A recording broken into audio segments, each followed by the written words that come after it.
Hello, everybody, and welcome back to episode 24 of your favorite podcast.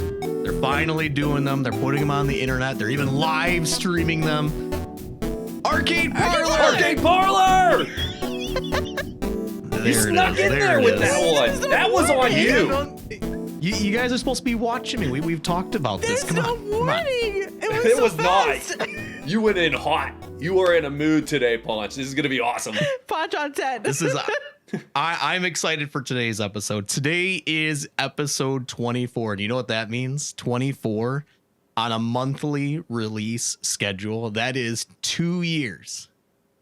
2 years of podcast. Not just 2 years of just, putting out a podcast occasionally or something. It's 2 years of consistent podcasting. Never missed an episode. An episode might have been delayed by a week or something like that, but due to we're humans, we have lives and stuff like that, but consistent episodes like this is monumental. I'm really excited about today's episode. I think all of us are. Yeah. I'm proud of that we've had 2 years nonstop podcasting. Like, I just see a lot of people fall off when they do podcasts and stuff like that, but we've been kicking butt for 2 straight years. I think we were kind of talking about that a little off camera, is like, why do some, go strong at first, then kind of filter after a little while. And I think, and not to say that could happen to us one day. I mean, we're not planning that, of course, but time goes on and stuff like that. But I think it's due to our monthly release, right? It's rather low commitment for, sitting down for 2 hours a month or something. It's relatively low commitment, and it's pretty easy to kind of keep it going, I think. And it works for us. And here we are doing that. It's gotten us here. 24 episodes and a trailer. 24 episodes and a trailer. That's what we are. The best one was the trailer, baby. I wrote down to talk about the trailer today because it was just like when we recorded that trailer when Pops joined us, the best part of it was the one shot. Like, we tried a second take and we're like, nah, we got it on the first try. Yeah. We one shot it. It was the cheapest looking, lowest budget thing we could do. The script was like, here's kind of some things maybe to say, and we'll kind of wing it from there. And we just did. We're like, all right, this is good enough. This is good enough. It was a good omen for like Pops being like the new host when he started with us. It was good. Absolutely. What's really cool about us too, and why we work as a podcast, is like our tastes in games kind of different. Like Ashley, Zelda, ROM hacks, classic games. I got the Sega CD vibe going on right now. And Ponch, your love of Sonic games, I think, is really inspirational. So listening to you talk about Sonic all the time, we all come from different angles from like what we love. So. Can we say particularly 3D Sonic when we're addressing this, please? Let's keep it relevant, please. I want it correct if it's addressed talking about me, please. Thank you. Your Tails tattoo is awesome. I gotta say this. You guys brought up Sonic, so I gotta say. I was watching a stream one day, and the streamer had a comment to say about 3D Sonic that it stuck with me. I even clipped it because it made me laugh so hard, and I shared it with a few people, but. He wasn't even playing Sonic. Someone was like, "Are you gonna play Sonic one of these days? 3D Sonic or something?" He was like, 3D Sonic. 3D Sonic is like looking at video game diarrhea to me. No, I'm not going to. And that stuck with me. Like, it was the funniest thing I heard, and it comes to mind to me like regularly. What happened to Sega? They used to be so cool. They used to be so amazing and different than Nintendo, and I loved it. Oh, I was the cool kid on the block because I had a Sega. Are you kidding me? Look at them now. I know. It's a shame. But they did do that one. They said they're going to bring back all of their old games, like Golden Axe. They're going to redo that. Yeah, that's going to be cool. Revenge of Shinobi. Yes, I did hear about that. Crazy Taxi. If they do it right, it's going to be incredible. Yeah. I don't know about the Crazy Taxi. It's an online game. Oh, it is an online game. So, I mean, maybe it could be handled right, but I don't think it's going to be the Crazy Taxi we're familiar with. They have plans for that. It needs to be just re-release Crazy Taxi, the first one, and we'll be like, yeah, sweet. Yeah. why I'm so excited about the Dreamcast is I just got one delivered today. I opened it up, put it in, and I have a bunch of my old Dreamcast games. So if I have played today Crazy Taxi, and it is incredible. Just so much arcadey fun. You got The Offspring blasting. You had Bad Religion. It took me back to the arcade, because that's one of like the last really cool arcade games where you would go in, and for a while it was Daytona USA. You'd go in, you would hear the Daytona USA song blasting in the arcade. Yeah, exactly. Oh, yeah. Yes. Such vibes. And then they replaced that with Crazy Taxi. Hey, kids, come on and play some Crazy Taxi. Are you ready? And I'm like, yes, I'm ready. Of course I am. And the game that is just voice, like incredible. The voice for Crazy Taxi, like you can just hear it. You want to play some Crazy Taxi? You know, it's a just good like, voice. Oh, the 90s it's were so like arcade. Like, yeah. The music was incredible. It's so arcade. It's funny that we're talking about music. I the other day I booted up a game. It's not that old. It was like maybe like 2010ish. It came out, or 2008. I don't know, something like that. Did you guys ever play? You guys are familiar with the Burnout series, right? There was one called Burnout Paradise, which is they did an open world take on it, and the demo kind of sucked for it, but the actual game was really, really good. And so I booted it up the other day on my Steam Deck, because I was like, oh, this was $3. This is like memory lane here. I'm gonna play it. So I'm a little bit nostalgic, because I played it so much back in the day on Xbox 360. And I started playing it, and then I just hear, hey, you, I don't like your girlfriend, just starts playing. I'm like, okay, I can drive around to the city to this. This is pretty good. This is great. Bangers. Like, If you say so. Oh, I love Avril Lavigne. I won't Good get into songs. I will say, speaking of games with good music, so this was today again, and I'm going to be done talking about the Dreamcast, I swear, soon. But I popped in my copy of Tony Hawk Pro Skater 2, and I'm talking, I have not played this game in over a decade, since the Dreamcast was new. So I'm talking like whenever that came out, that was the last time I played a Tony Hawk game. I never played any of the new ones. Yeah. And I'm like, I wonder if I still know how to play.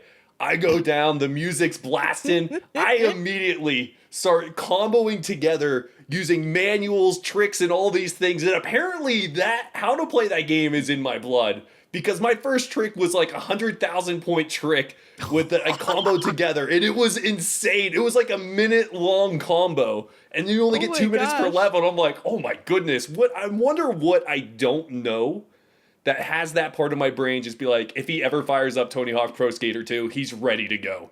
He is absolute ready. And it was incredible. And my wife was sitting there watching me. He's like, did you play this last night? Have you been practicing? I'm like, it's been over a decade, and it's part of me. It was so cool, so nostalgic.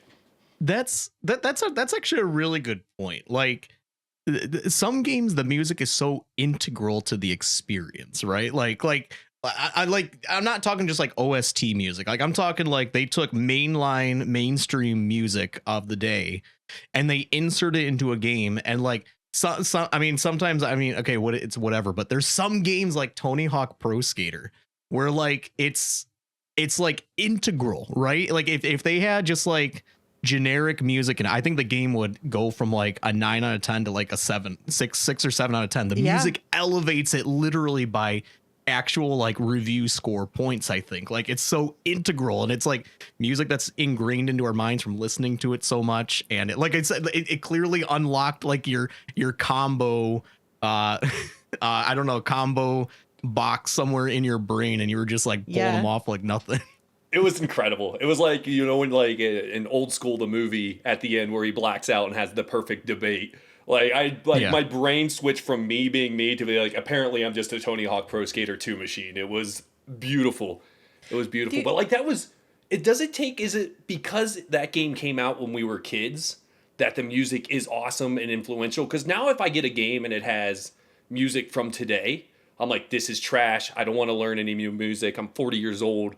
And like, I'm wondering if it has the same, because Tony Hawk 1 and 2, those were like soundtracks for my childhood.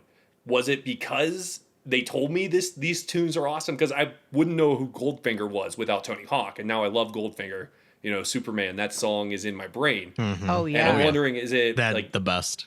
Because Paradise, Burnout Paradise, which you talk Paradise, what was that? Paradise. That is a weird way. Paradise. Burnout Paradise. Paradise. That Burnout Paradise, that has licensed music too.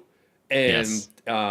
some of the songs kind of like grind on you because that game is incredible. But I'm like, man, I don't want to hear this song again. Never had that with Tony Hawk. It was just No. banger after banger.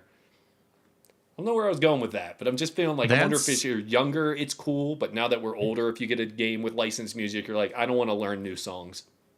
That's like another thing that talking about games that are like really integral with the music is Rockstar is very good about their music that they choose to put like on the radio and stuff in the Grand Theft Auto games. Like the radio is like it tunes into the right station and during the right like sequences and stuff like that, and it just matches what's going on, like the character you're Yeah, playing. it's intuitive for sure. Yeah, for sure. Like they do a really good job. So, and I'm interested. I like to see what they do. I'm curious what they do with GTA 6 and stuff like that. Which is, who knows when that's coming out? It's a pipe dream. It feels like, but eventually that's coming. It's in Miami, right? That'll have some good tunes. It Yes, has to, yeah. like, It's hip-hop. it's set in a Miami like city, which is Vice City. Is that Vice City? I can't Yes. remember. That is Vice City. Okay. Yeah. Last time it was in not San Francisco. Hollywood. I don't know if I told you guys this. Los Santos. I've never played a Grand Theft Auto after Dreamcast, which was the top down, like to turn right, you have to be like, put yourself in the driver's seat. So if you want to go left on the screen and your car is going down, you have to hit right on the D-pad. It was Oh, super no. weird. It's and tank janky. controls. Yeah, Yeah, tank controls. Yeah, no, yeah. thank And you. I'll pop in, like I played them, but I'll do like one mission and be like, this is not for me. But then I played Red Dead Redemption, which is the same exact game, but you're a cowboy instead. I'm like, this is the best game ever, and I love it. I don't know why I never get into the Grand Theft Auto series. Like, I need to give it another chance. It's one of those games Well- that I didn't like at the time, and I bet it's amazing, and I'd enjoy it. But just for some reason, never fired it up. I'm a fan of Grand Theft Auto. I like them, but I will say Red Dead Redemption 1 and 2 are superior in every aspect. And I don't even like Western. Like, I don't even typically watch Western films. Like, I don't really enjoy it outside of like a small handful modern ones. But like, I don't know. These games are just beautiful. They're And for the perfect. record, what is your Perfect favorite game games. of all time? Red Dead Redemption 2. Okay. Great game. Great game. Played Everyone that should one play it. either. Everyone should play it. I have Anyway, it. guys, episode 24. This is 2 years of podcasting. Who do we even have in the room with us today? Let's see. We have I am your host, PonchoTaco, David. You guys know me. I am your host here. I've been hosting for 2 years, except for maybe one episode I didn't officially. I was Yep, here, just but I one. didn't host for. I think just one. And I want to tell you some in a little bit here. I want to tell you some hosting experience and like the worst fear of a host here. Anybody who's ever hosted a podcast could tell you they would agree with this, but we'll get to that in a little bit here because I want to talk about the podcast a little bit, but we'll get there in a little bit. But anyway, I am your host here once again for the 23rd time. Love being here, and I'm very excited to talk about the podcast, talk about our own streams, and whatever else we're going to get to this during this afternoon here. I'm also joined here by, as I go around the room, I'm joined by Ashley. Hello, Ashley. Hello, PonchoTaco. How are you?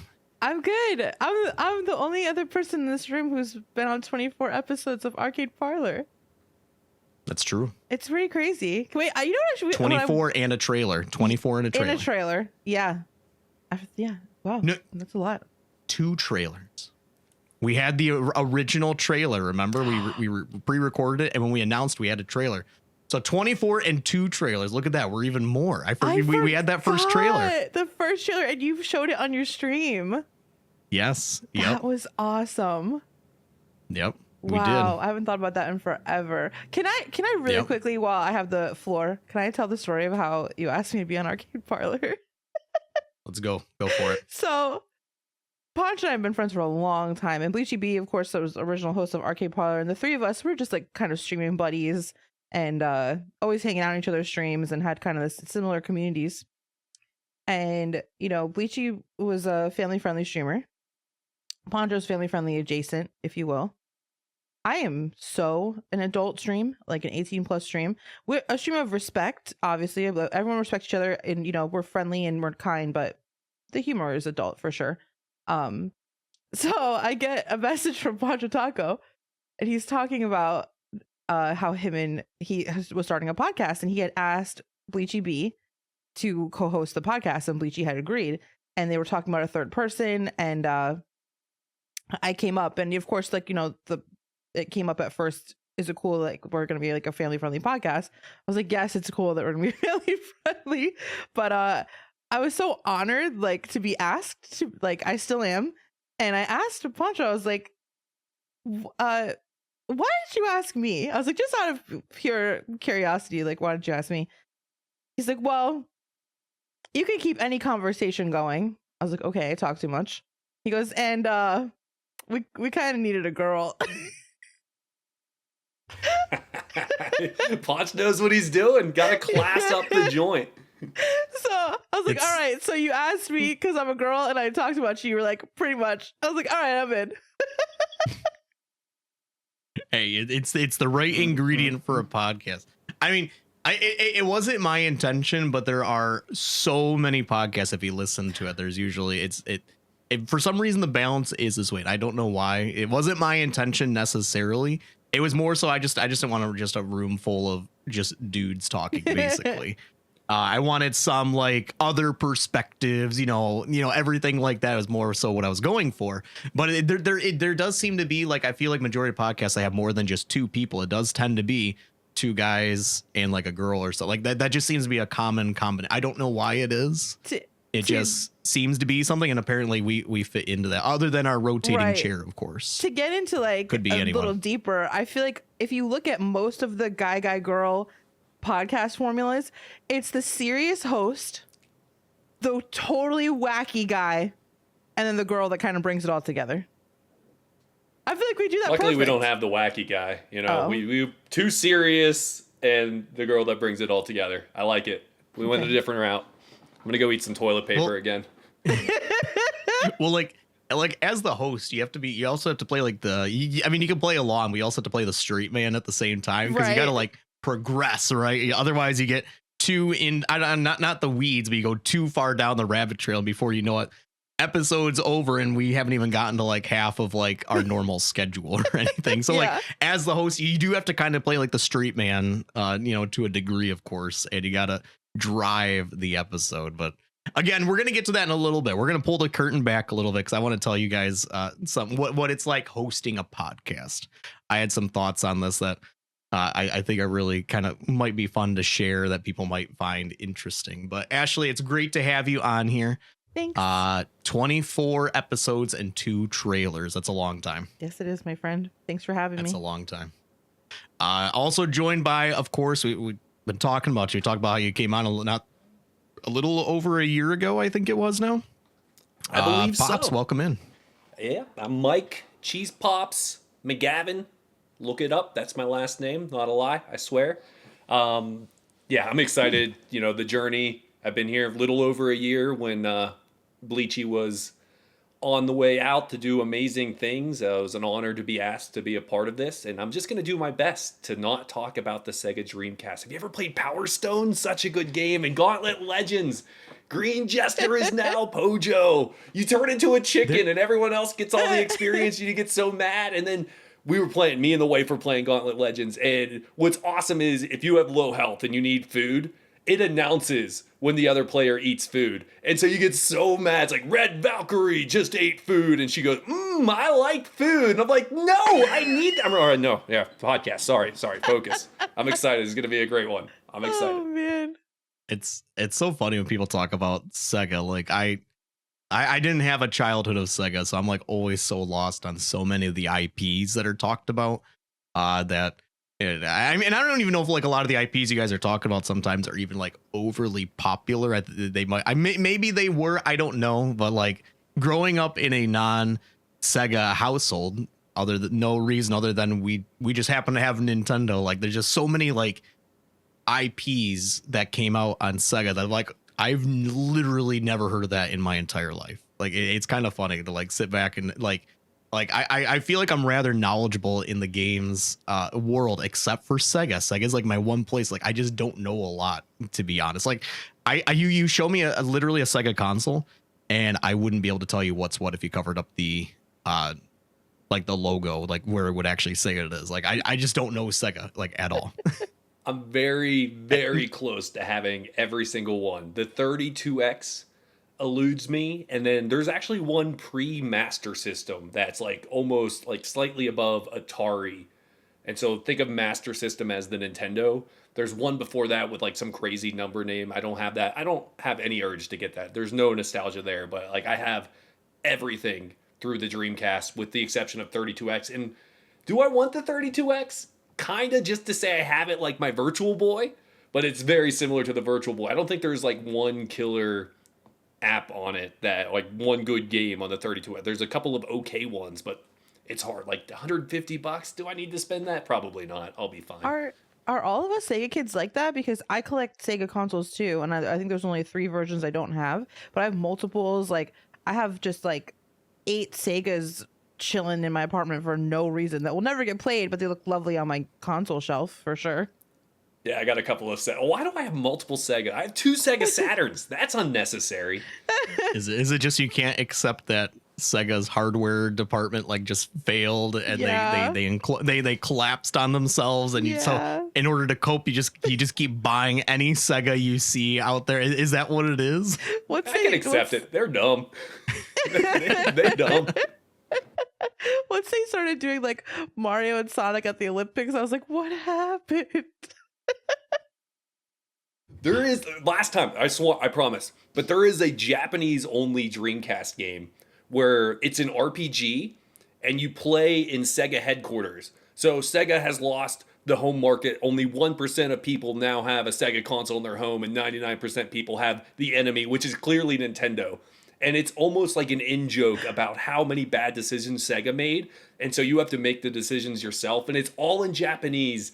And I've never seen a game I've wanted translated more in my life. Because you fight like Dreamcast, and there's a lot of in-jokes, like classic Sega IPs are bad guys. You become a game developer to try to grow the market and take over shares. And it looks incredible. But 100% Japanese, and I will never play a game that I have to translate myself. Way too lazy for that. Never heard of it. What do you guys think was the last Sega published video game? We would know They it. still publish them. We would know it. Yeah, they still publish them. They don't necessarily make them like first party or anything, but they're publishing them. This one came out June 25th. This is a well-known IP, very well-known IP, but they did just publish one on June 25th, which I don't think a lot of people even knew this came out. Like even like fans of this, when I mentioned it, they were like, "There's a new one." Like, when did it come out? Oh, it came out like a week ago. It is. Yep. Super Monkey Ball Banana Rumble came out June 25th. I have wasted my life. Can you imagine if I applied this knowledge to like making the world a better place or being a good person? But no, I'm going to learn about Sega. So just because you said that, I wrote this down to talk about, which I find funny. I have been, sorry, I'll stay on topic as much as I can, but I have been obsessed with Ocarina of Time randomizers. And to play a randomizer like that with all the crazy settings, the knowledge that you have to have of the game is out of this world. And I often think to myself, what could take up that space in my brain that could help myself in the world? But it's too full of Ocarina of Time stuff. It's true. To be out there like solving cancer or something, but instead you're just sitting there playing more Ocarina of Time randomizers, just learning everything. Yeah. There's 7 checks in this dungeon, but I can only get 6 because I don't have the slingshot. Exactly. What do I do now? That is my life. That is I'm playing them offline. I can't stop. I was sick and I was playing one until like 5 o'clock in the morning. It was like I'm addicted. I know what it is. So when I was a kid, opening up packs of cards is like the most fun thing you can do. Be it Pokemon, X-Men, baseball. Like I wanted to get that King Griffey Jr. card. So it's like gambling every time you open it up. And those same exact endorphins when I play a randomizer, specifically Zelda, where you open a chest, this could be something awesome. And then when you get that awesome item you need that just makes everything so easier, your brain's like, here are those endorphins. Like when you find the rare Yes. hologram card, like Yep. it's like gambling, it's luck, but there's also so much skill involved because okay, there's 7 chests here. It's an easy, that's going to open up the game for me. And I played a lot more Link to the Past randomizer. I know you're Right. going through your first playthrough just because it's shorter. It's like if you play it well, even if you have bad luck, you can kind of get through it in around two to like your first one will be 4 hours, but then you learn the checks Sure. and then it'll be 2 hours. And I'm like, that's a good amount of time to play a game.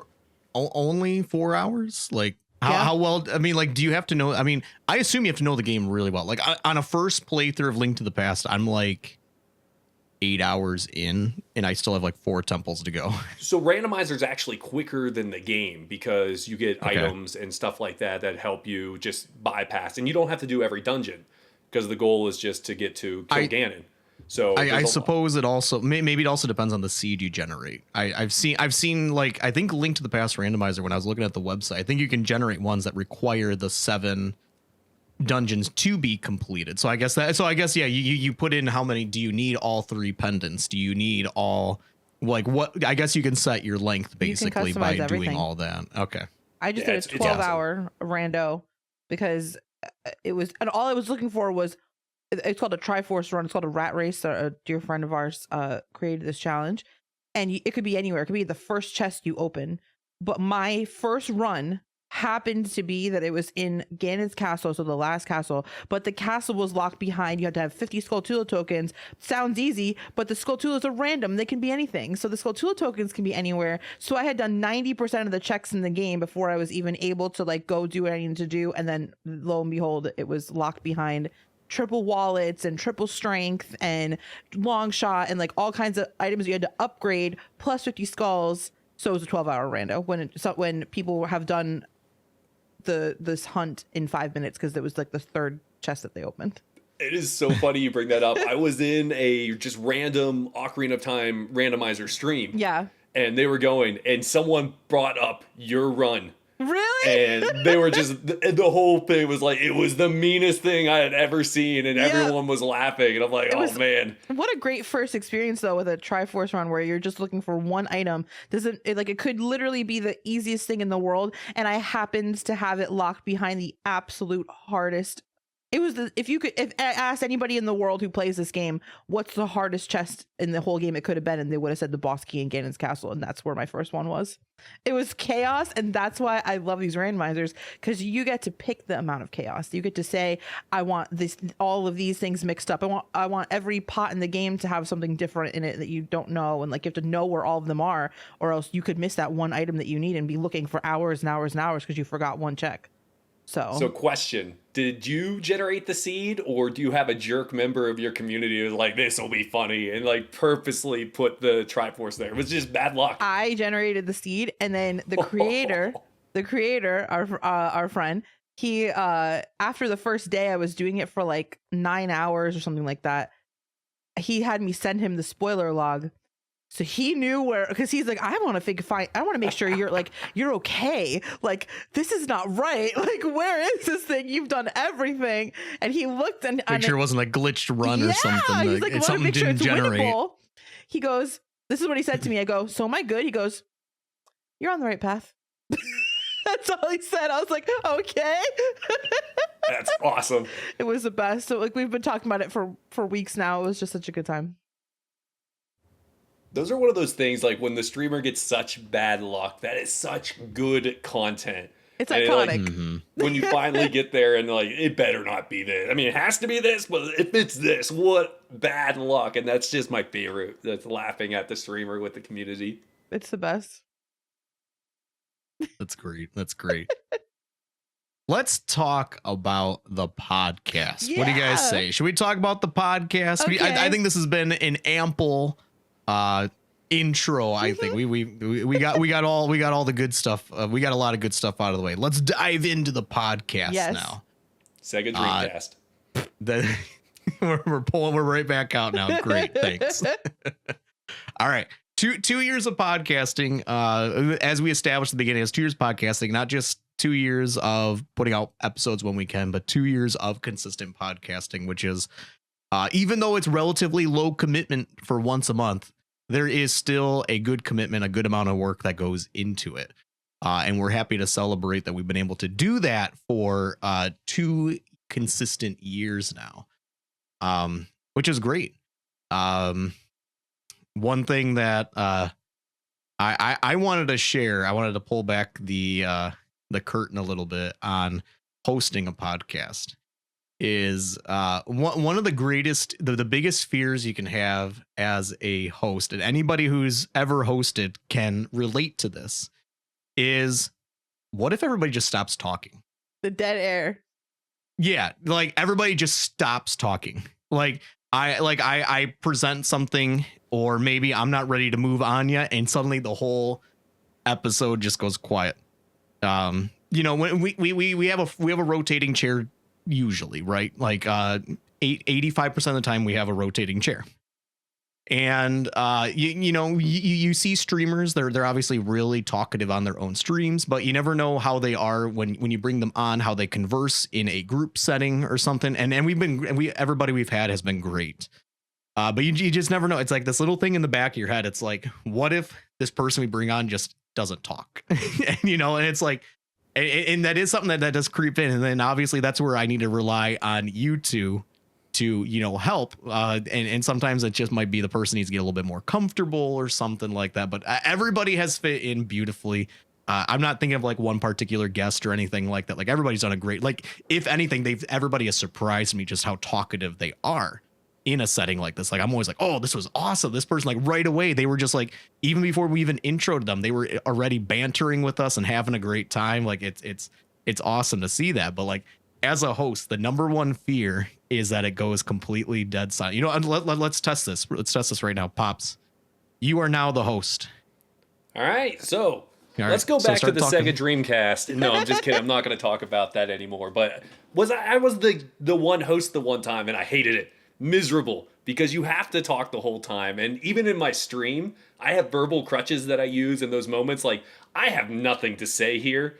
And so I just go, you love to see it. Oh, you hate to see it. Knoweth. Knoweth is a new one. I'll say knoweth a lot. But it is filling up that dead air when you feel like you need to hear something is stressful. And I was like, after the one, like, I'm never going to ask to do that again because it was miserable and I get nervous. I was like sweating the night before.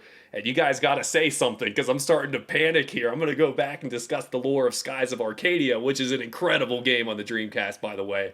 So you have a sky pirate, Vice, who is like, son, his dad used to be a captain and he's going off on his own adventure. All right. We're spiraling here. Don't do that. Yeah. I'm drenched in sweat. I was dry up until a second ago, and now I'm going to have to do laundry. Unbelievable. Like, it's a real thing, though. Like, you're the host. You're trying to drive the conversation. And, like, if nobody responds, it's just like, okay, I'm just going to keep talking. And I'm going to spiral any second here. I don't know what to do. It's not fun. Like, it's tough. And I know you've actually hosted one of our episodes before. I think it was our last anniversary? I think it was our 1 year episode. Pops was the host. So a year ago today, essentially. Mm-hmm. We asked you to host and have me and Ashley as the guest for that because we never had a dynamic like that. So it was kind of interesting. That was a fun episode. And I think even when you were done with that, you even had comments like, you're like, man, this is tougher than it looks to host, right? I don't envy you, kid. It was stressful. It was stressful. Like the night before, anxiety through the roof. But it was cool because hearing you guys' story of what got you into streaming, what got you into Twitch, we always give our guests that platform. And so hearing your guys' story last year was amazing. People should go check it out. I'm not going to say the guest, but it was one of my favorite guests ever. But we wanted to hear their story so badly. And they refused to tell us, like, just not refused to, but just got sidetracked talking about the game that they love. And so the whole podcast was like, let's just talk about the game. And Poncho kept trying to steer it back to be like, yeah, but how did you get into it? It's like, yeah, I like Nintendo. And it's like, no, we want the details. That's why you're here. Tell your story. And I think they were trying to be polite and not make it about them, but like, make it about you. That was my favorite part about being a guest. We got you on here. We want it about you. Absolutely. And this is the strat I use in this situation. I'm like, what about the strat you used to get on Twitch for the first time? Like, what happened here? Mm-hmm. That was my favorite, but it was an awesome episode. It's just I wanted the goods Of on like course. this because hearing people's story is absolutely a blast, and I think that's what being a guest on it, I fell in love. So I went back and listened to all of the episodes you guys did beforehand, and I learned so much about a lot of my favorite streamers. And I think it's a because you like we were able to take how we got started, you know, what obstacles we had and still have, and things like that to hear. So I know we're a video game podcast, but in a lot of ways, we're like a streamer podcast because all of us stream, all of our guests stream. And so I hope that people listen and be like, you know what? This is going to inspire me to actually hit go live and not be afraid to have no viewers or not be afraid to have the microphone coming from your webcam because only a rookie would do that and not be afraid to do things like that because we're all able to sit here and laugh at ourselves, joke, and like, yeah, it's stressful, but totally worth it. If you're thinking about, you know, streaming, jump in, you know, I love that's what we hopefully give that message across. There's two guests that come to mind, like when I think about people who have given really good streaming advice to other people. First is Sherby, who was one of our first guests. And I tell Sherby, I'm like, when we started this podcast, like Sherby was a new partner on fire on Twitch. And we were like, hi, we're this little podcast. Would you please be on our podcast? And he was like, yeah, of course. And he's been back on to do AP plays. Like, I don't know. I always tell him like, you had no business being on the podcast, but like, thank you for everything. But he had such great advice about like the realities of streaming and doing it for a living, and was super candid and super honest. And I learned a lot from that episode. Like, it's one of my, like, even though we had a lot of fun on that episode, one of the biggest takeaways I had from that one was just Sherby really like breaking down like what it is like to not only stream but to sacrifice so much in your life to do so and to like go like full on into it. And the other guest is you, Pops, because you did the same thing. Like, you like really went so super into your story, and like kind of really like we talked about, you know, when a lot of new streamers will write into the podcast and say, what advice do you have? And we all have the same advice, of course. Have a schedule and, you know, play what you love, and what you know, don't make it about other people, make it about you, and have fun. But yeah, that those are the two guests that come to mind. And if you think about it too, Pops, you were the guest on episode 5. You were our 5th guest, or 4th guest really. And then episode 8 was your first one where you were the host. It was such an honor to be asked. I had so much fun, and then eating the toilet paper with Bleachy, because like Bleachy was like didn't say a ton in a lot of the podcasts, but when he did say stories, I'm like, I need more of that. I know. I need more Bleachy because he was such a fun character and such a fun stream. And I'm like, I wanted it my mission when I got on as your guest. Like, I'm gonna get Bleachy involved, and like I'm gonna eat toilet paper with him. I have to. And you know, hopefully to get more of those crazy stories and that personality out. And I had so much fun doing that. And then when you guys invited me back, I'm like, oh, heck yeah, talking, you know, nonstop about video games and streaming. Like, that's my favorite topic. My wife doesn't stream. She doesn't want to talk about that. She'll do her best, but having that outlet is amazing. It's funny because speaking specifically about bringing you on, when when we started the podcast, when I talked to Bleach, he had mentioned that there was a good chance that he could be on for a while, but something was going to come up in his life that would take him away. And you can go back and listen to the final episode. We had him on there. We go into all the detail of it, and wouldn't have it any other way. It was great having him on and everything. But when we had the news that he was when it was official that he was going to have to step away due to some life circumstances and stuff he wanted to get done, we started brainstorming. Okay, what are we going to do? I mean, we could probably carry it, the two of us, but like, it would be really good to have that third. It's just that third person dynamic is great. I think just for you know, the flow of an episode or something, just to have another perspective on there, whatever. And we started thinking like, okay, you know, it could be somebody new. And we started thinking about people who we had on in the past, like, and you know, at the time when we had Pops, when we had you on here, that was like our favorite episode. We had such a, there was chemistry, was great episode, like fastest recorded episode we ever had, just flew by. And so I was like, well, maybe what if we asked Pops? I was like, I don't know if he would commit to it or anything. So I drafted up this big note. You probably remember this giant note that suddenly came to you one day. Too long, and I didn't sent read. it to like, yeah, you probably didn't even read it. You're just like, yeah, sure, I'll do it. And I sent it to Ashley, and we went back and forth a little bit. We're like, okay, I think this is good, and I'll send it over. And then sure enough, not terribly long. Maybe later that day, you were like, yeah, let's do it. Yeah, let's go. And we were excited about we that. were excited, actually.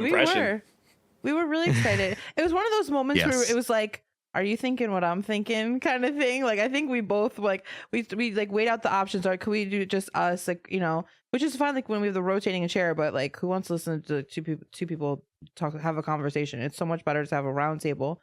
But I remember that moment where where he messaged me and he was like, Pop said yes. I was like, oh my gosh, we're like going to be a complete podcast again. It wouldn't be the same without you. Oh, I appreciate it. I'm having a ton of fun and like so many amazing memories. Like I'll never forget the Tanuki Dan episode where like we did our intros and then for an hour and a half we talked about banana flavored squishies.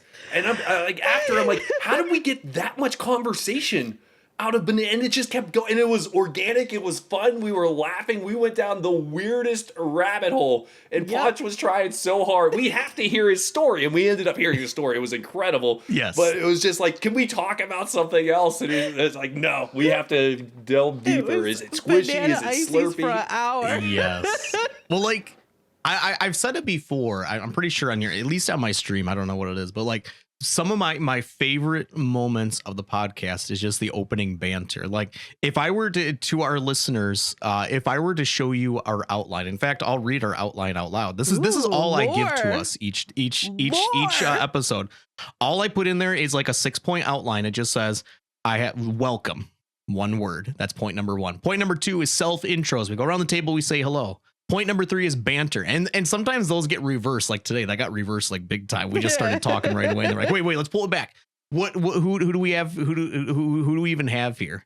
And then the next one is games we're playing. The next section is voicemails and emails, round table, and then self promos. And then we're gone.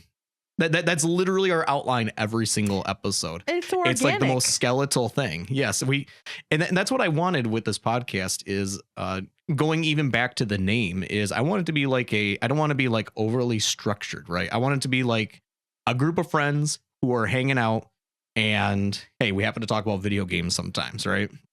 And that's why I was like, okay, the name when we were coming up with the name, I probably have them written down, some other names that we potentially had and stuff, but we eventually came to arcade parlor, arcade that covers the video game aspect. Parlor, it's just a hangout spot, right? You come, you hang out, you eat food, you might not even play video games that day, but you're just there, you're hanging with your friends and you're having a good time. And I think like the name itself brought in the identity of what the podcast was to be. Yeah. And set the tone immediately, which is the exact thing that I wanted. Just a group of friends hanging out, and hey, so eventually we'll get to the video game talk. Eventually we will at some point, but it's not overly structured, but we do have a flow to it, and I just wanted a little bit more like organic, the conversations that we have. So I know I bring this up a lot in this podcast, but it's the 2-year anniversary, and so it has to be like maybe this is the only one they haven't caught all the episodes, so I have to bring up this story again because it is by far my favorite moment on the podcast is when you Poncho David Taco, with as much arrogance as I've ever seen you have. You're not a very arrogant person, but in this point you were. And I remember mowing the grass listening because it was a Bleachy B episode. You're like, guys, I'm going to let you in on a secret on how to make really good mac and cheese. And they were super nice, Ashley and Bleach. You're like, oh yeah, what do you think that is? And you're like, milk and butter. And they're like, oh, that's such a good idea. And I'm screaming. I'm like, that is direction 2 and 3. You read the box. And I just remember yelling in my yard. If the neighbors heard me, there's a chance. And I'm like, I need to get back on this podcast so I can call him out on his chef tips.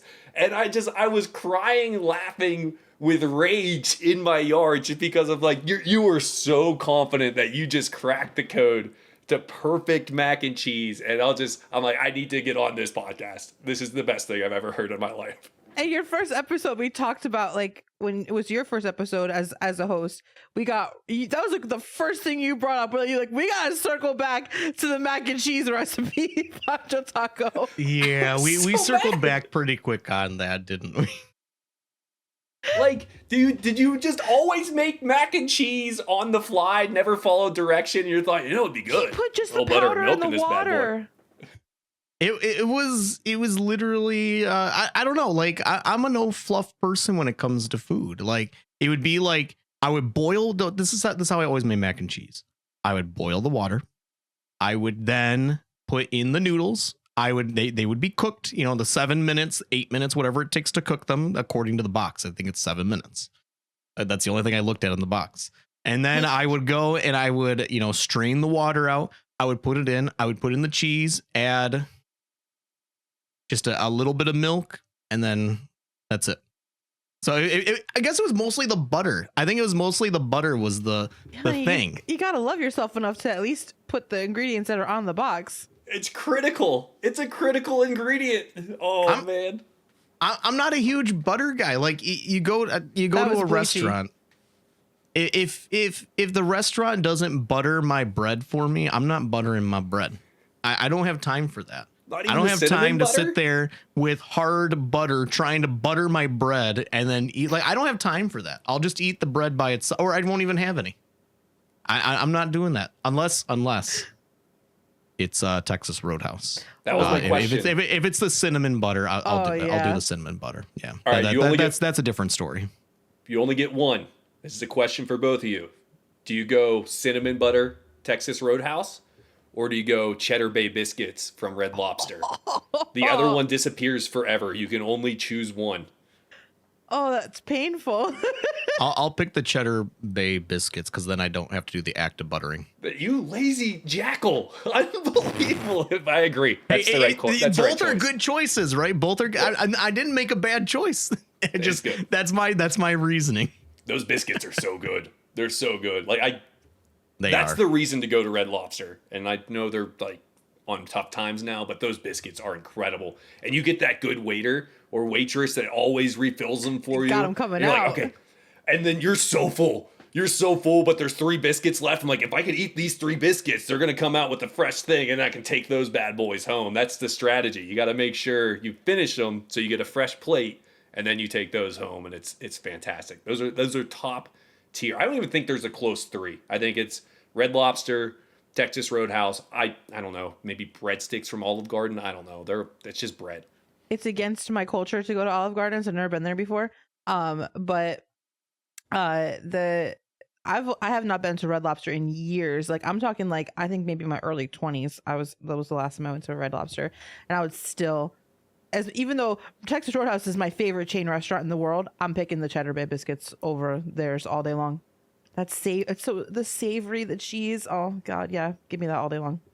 So we have similar Italian heritages. I'm half Italian myself, and something that I thought of, I can't remember if I brought this up to you guys, that kind of bugs me, is homemade red sauce.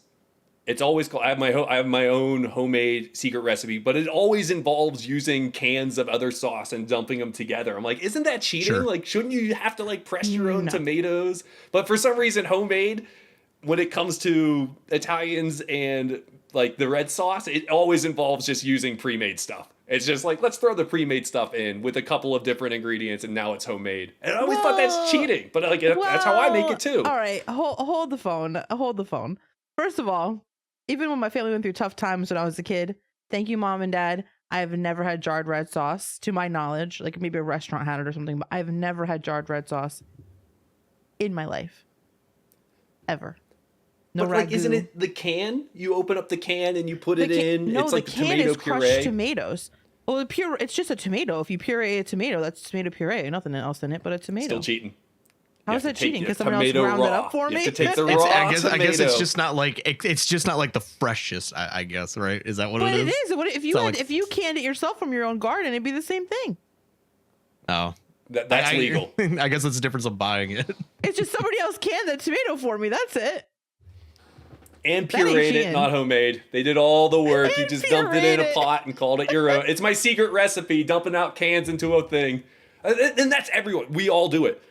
I'm just saying, I always think it's weird. Like, what's your secret recipe? Like Hunt's canned tomatoes. Like, okay, so it's not really your secret Hunt's. recipe. You just use their tomatoes and add oregano. GG, homemade. We did it. Okay. I do it too. It's easy and it's the best. I'm just saying it's weird we call it homemade when it's still just from a can. If it's like a pre-made sauce that my mother calls this doctoring it up. If that's cheating. But if Okay, it's canned tomatoes, I can agree there. Okay. Yeah. If it's canned tomatoes and you're making a sauce from the canned tomatoes, that's homemade gravy, baby. Well, gravy is if it has meat in it, but that's homemade sauce.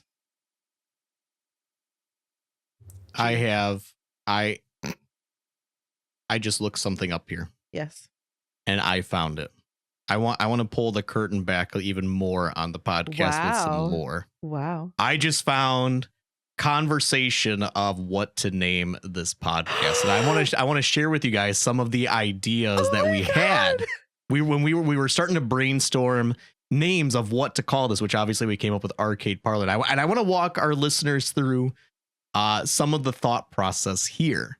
Of now there's a lot of words that came out of here. I'm going to talk about ones that specifically we were like, okay, maybe there's something here. Okay. Cause there's a lot of combinations that like we threw out. I'm only going to share the ones that we were like, had serious, like, okay, maybe there's something here. Mhm. Okay. Maybe there's something here.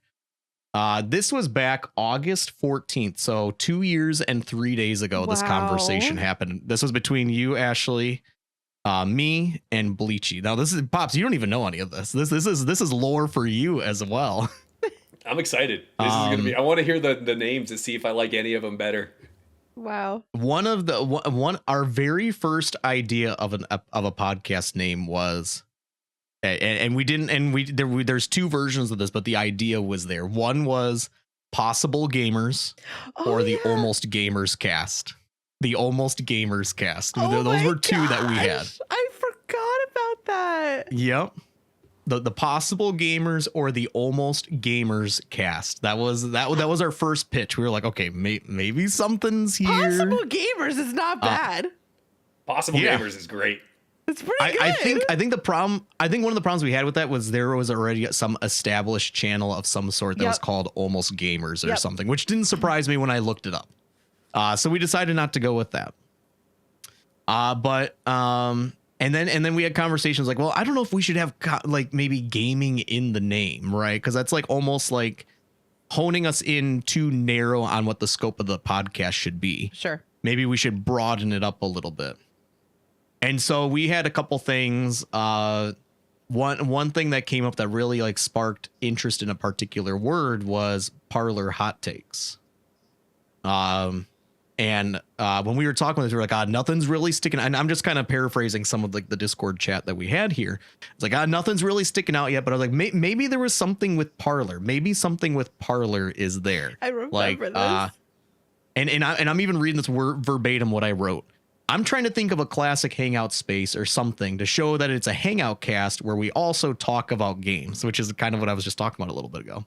I was like, maybe something with parlor, cafe, stairwell, arcade, or something like that. And then literally like a second later, I wrote, how about arcade parlor cast? And Ashley, immediately you responded with about 4 minutes later saying, wait, I kind of love that. And then we got Bleach to come in on it. And ultimately we decided, let's drop the cast. Let's call it Arcade Parlor. And that's where it was. That's pulling back the curtain even more. But that's how we kind of came to it. Now I do have a list of a whole nother names that were at least thrown out, but there was no conversation around those names. So Okay. I'm not going to put them out there because there's like 20, 25 or something like that. But these are the ones that actual conversation happened. I picture like arcade parlor circled, but right next to it is like just PonchoTaco and others, maybe like in parentheses, just because you were so into yourself. It's like, this one's good. I think they're gonna like the PonchoTaco and others. And others. So rude. It also, I don't know why I was like, giggling about that. It also really depends on if like this is Poncho's strategy, but Poncho was like, before you do anything, I'm going on every social media and making sure that this name is available. And as soon as we like decided on a name, like the next day he was like, I got us on Instagram, I got us on TikTok, I got us on X or Twitter, I got us on YouTube, like everything, it was available. So it was just like, it just worked out perfectly. The only thing I could not secure was actually the domain arcadeparlor.com. I had to get arcadeparlorcast.com. That was the only thing I couldn't secure was the domain, because Arcade Parlor was already registered. I don't think the website goes anywhere. I think somebody just has it parked, if I remember right. But that was the only thing I couldn't get. But I was like, you know what? I can deal with our website being cast.com. Like, it is a podcast. It's kind of inclusive to what it is. I'm fine with it. So I went ahead and bought it. It was only like $12 to purchase for an entire year. It's just, and it just reduces or whatever. But that's how we came up with the name Arcade Parlor. We had a whole process to get there, and we finally did. It took a couple of days. That conversation was over several days, of course. But do you guys remember that beautiful time? Like, the internet is new, and people were going out buying domain names in hopes like they would get free stuff from that company. So it'd be like Sega, or not, I think Anheuser-Busch is the one I remember. Like, someone got that. And like, people were doing that with Facebook pages too, and like just trying to be bribed by the company, and it worked. That's the crazy thing. Like, yeah, I got 30 free, cases of soda from this company because I found out that's the name they wanted to use. So the internet was new. I'm going to stress this to people. I'm that old. The internet did not exist when I was a wee baby. And so people would go out trying to steal like ToysRUs.com. And then when the old guy running Toys R Us, like, we should probably get a website. It's like, who's this guy with our website domain? And it's just sitting there like, call me with this phone number and give me free stuff and you can have it. Oh, what a time to be alive. Or there was a time where like people were buying like, years in advance FinalFantasyX.com or FinalFantasy10.com. Like, they just bought these because they were like, I bet there's going to be they're just banking that eventually they're going to make enough Final Fantasies to get there. And so like, when they get there, Square Enix is coming to, create their website or whatever, or at least maybe they're not going to use it, but they want to buy the domain to park it so that like they can make it relevant and maybe redirect it to like their main website or something like that.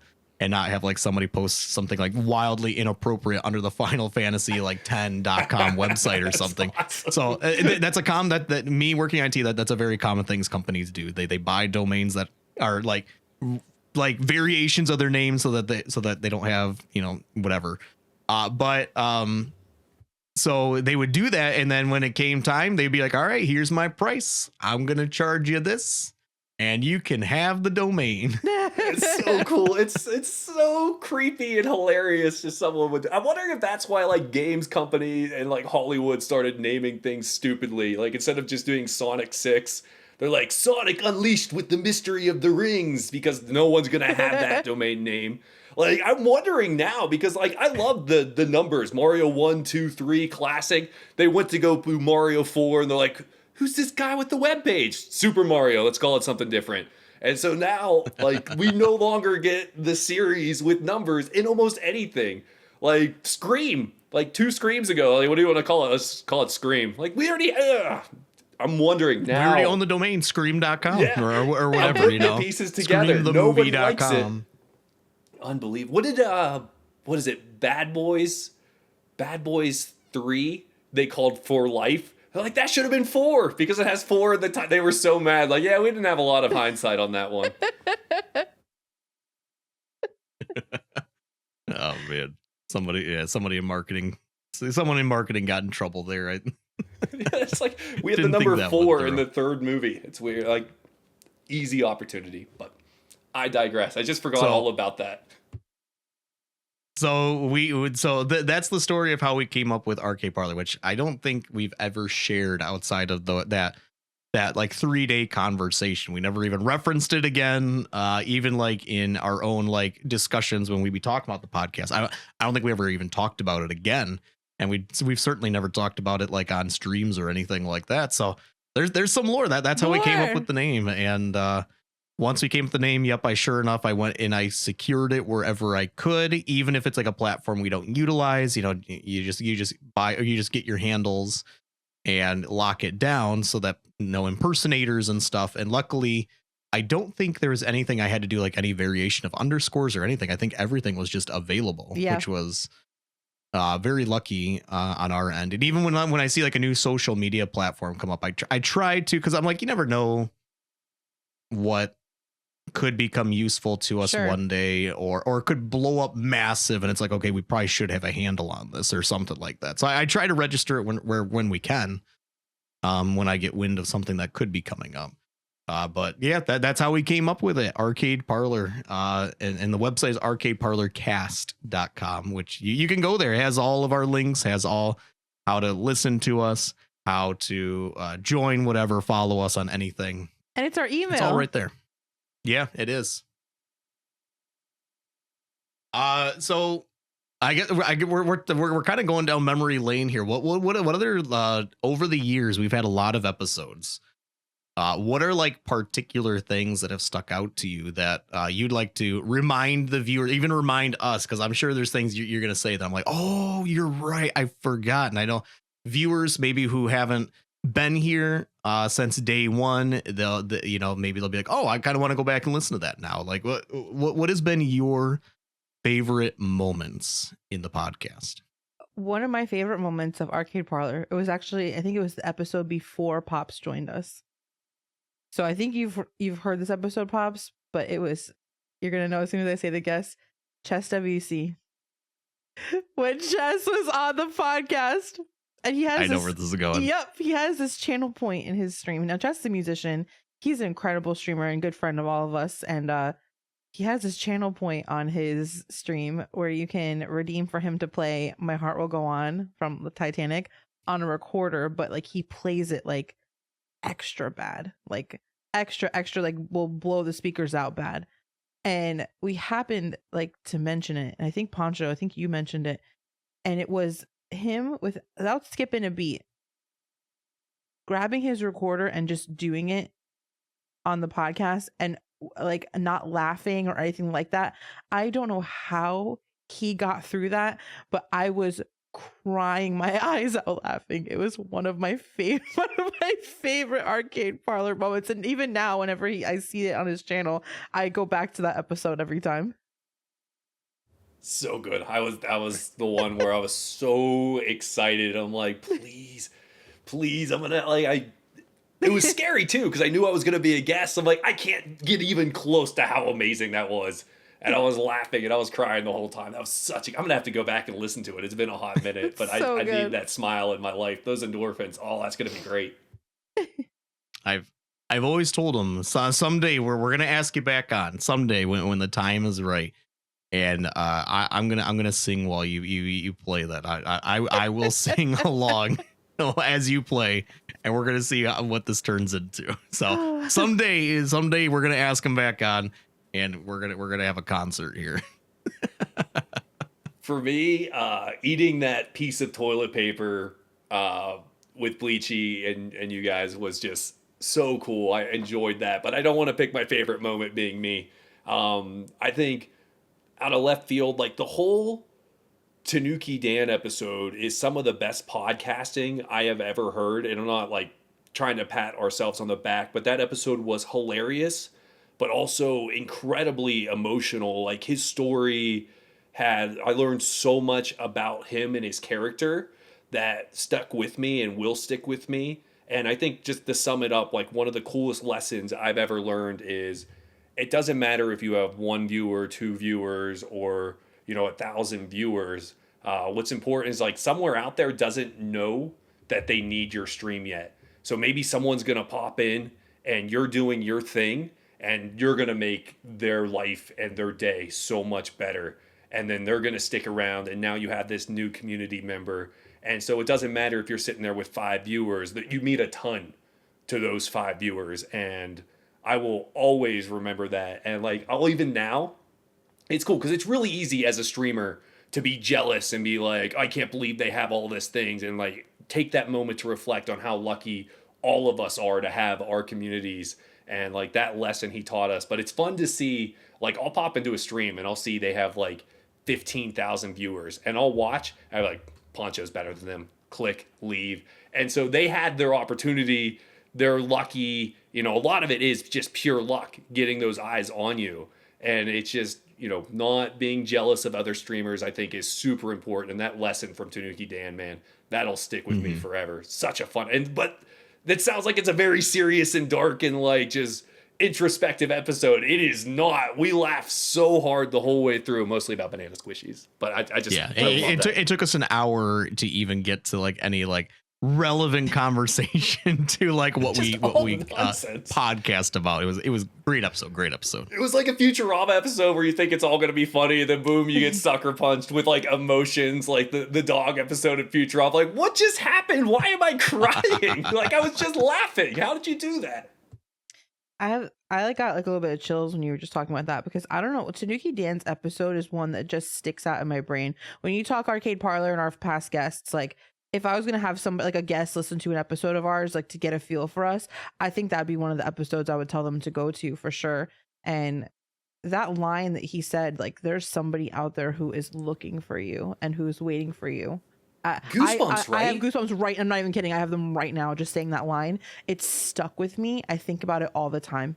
It's some of the best advice you can give to it. I wish my first year somebody had said that to me, honestly, because it's the best thing you could say to a new streamer. Just there's somebody out there. You are exactly what they are looking for, and they will find you.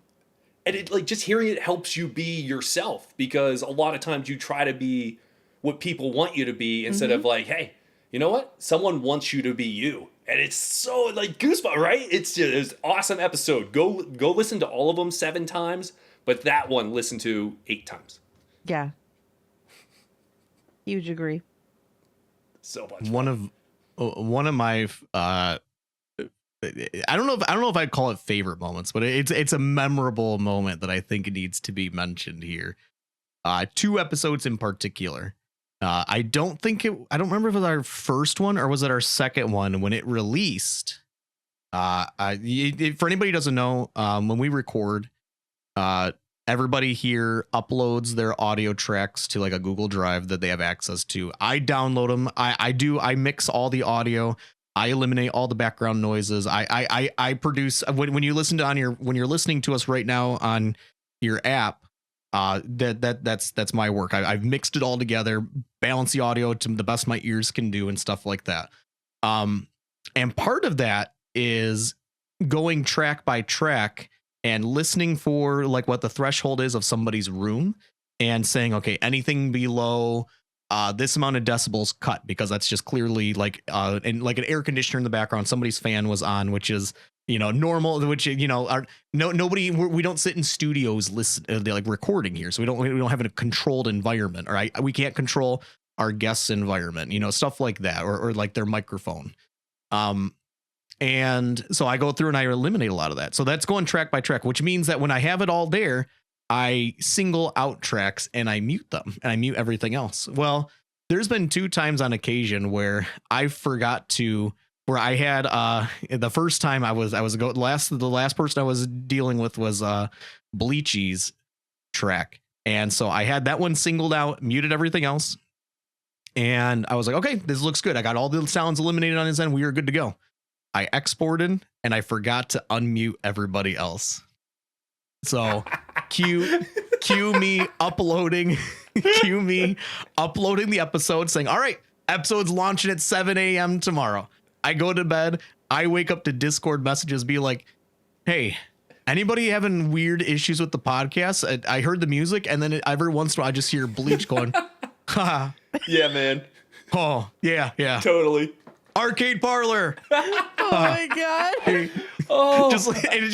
And like 30 seconds of silence between this. I'm like, oh, I forgot. So then I have to go back. I go into the thing. I unmute, and then I have to go to our RSS feed and upload the episode. and I was like, all right, well, you guys got the Bleach cut, I guess. Oh, it would be funny if the Bleach cut's like the most popular episode. It is. 2 years later, we get, every time we put out Arcade Parlor, release the Bleachy cut. Every episode without fail for 2 years. Release the Bleachy cut. We hear it all the time. Still to this day.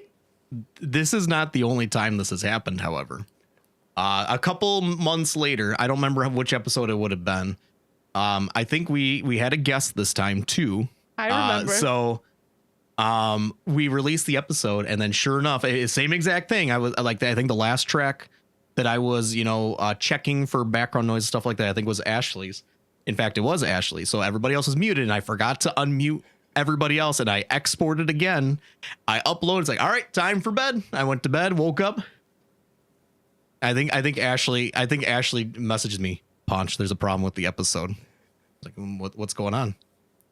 I just hear my dogs in the background. I just hear myself.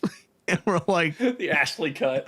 Yep. So then we had an Ashley cut, not that much longer, where it's just like it's the music, and suddenly it's like quiet for 30 seconds, and suddenly arcade parlor, Ocarina of Time. Just, yeah, Zelda, and stuff like that. Just and it was like, oh no, I gotta go in, and so then I had to go do the same thing, quickly rip it out and upload.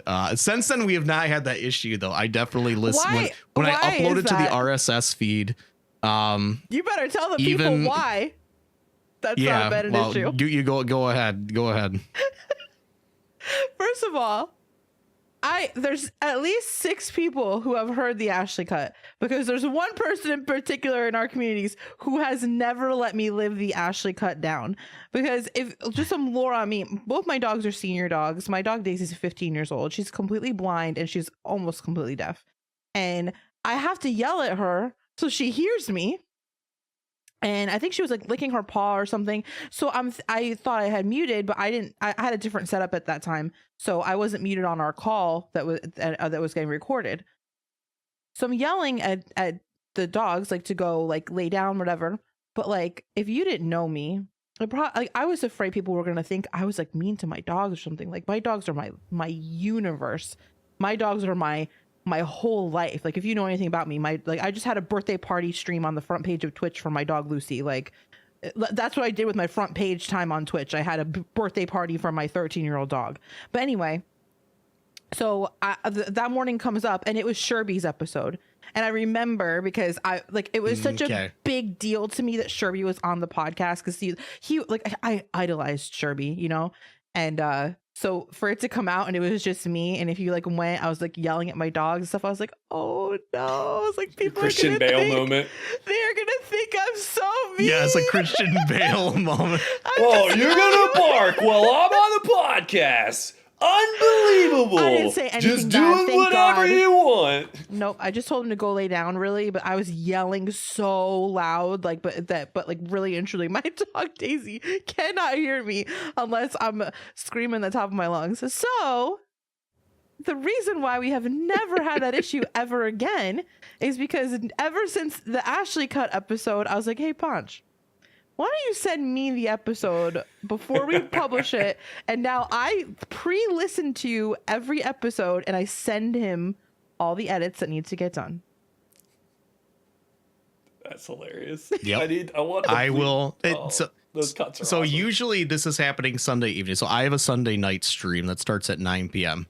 And while I am streaming, so this would be so if we're recording today on the 17th, this will take place on the 18th. While I'm streaming, I don't have the notifications go off, but if I look over at my like little Discord button, I'll see like 3 messages or something. Like, it'll just have a little dot on there. I missed it. And sure enough, if I look, it'll be like screenshots of timestamps. Like, oh, I heard, somebody was like crumpling paper or something like that, or somebody took a big old sip of coffee or something. It was like this in the background or something. And so I was like, okay, yes.